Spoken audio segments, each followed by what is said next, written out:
সঙ্গীত শিল্পী মমতাজের রিমান্ড শুনানি ঘিরে ঢাকার চিফ মেট্রোপলিটন ম্যাজিস্ট্রেট আদালতে এক নাটকীয় দৃশ্যের অবতারণা হয়। রাজধানীর মিরপুর মডেল থানার একটি হত্যা মামলায় এ শিল্পীকে আদালতে হাজির করা হলে আইনজীবীদের মধ্যে বেশ হট্টগোল শুরু হয়। পরে আদালতে 4 দিনের রিমান্ড মঞ্জুর করেন। শুনানিকালে রাষ্ট্রপক্ষের আইনজীবী তার বক্তব্যে মমতাজের রাজনৈতিক সংশ্লিষ্টতা এবং বিতর্কিত মন্তব্যগুলো তুলে ধরেন, যা এজলাসে হাসির রোল তোলে।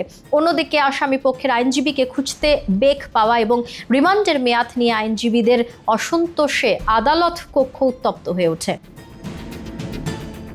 মামলার তদন্ত কর্মকর্তা মিরপুর মডেল থানার উপপরিদর্শক মনিরুল ইসলাম আদালতকে বলেন, মামলার সুষ্ঠু তদন্তের স্বার্থে তাকে 7 দিনের রিমান্ড নেওয়া প্রয়োজন। এরপর মহানগর প্রসিকিউটর ওমর ফারুকী রিমান্ডের পক্ষে শুনানি করেন। তিনি বলেন, সংসদের অধিবেশনে যেখানে মিনিটে কোটি টাকা খরচ হয়, সেখানে মমতাজ গান গাইলেন। আমার নেত্রী শেখ হাসিনা, সারা বিশ্বে নাই তার তুলনা। সংসদে তোফায়েল আমু সহ অন্য সিনিয়র আওয়ামী লীগ নেতারা যেখানে শহীদ প্রেসিডেন্ট জিয়াউর রহমান, সাবেক প্রধানমন্ত্রী খালেদা জিয়ার সমালোচনা করে কটু কথা বলেননি, সেখানে তিনি বক্তব্য রাখলেন খালেদার বাপের নাম কি। এ সময় আদালতে উপস্থিত আইনজীবীরা সেইম সেইম বলে স্লোগান দেন।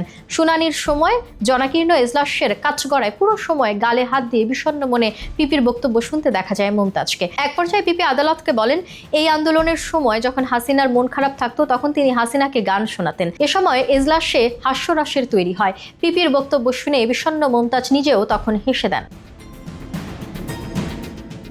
প্রায় 21 মিনিট এজলাসে রাখা হয় মমতাজকে। পরে নিরাপত্তা বাড়িয়ে তাকে লিফটে তুলে নিচে নামানো হয়, কিন্তু নিচে গিয়েও অবস্থান নেন আইনজীবীরা। পরে নিচ থেকে দ্রুত মমতাজকে হাজতখানায় নিয়ে যাওয়া হয়। সে সময় আইনজীবীরা মমতাজকে উদ্দেশ্য করে বিভিন্ন ভাষায় কটূক্তি করেন।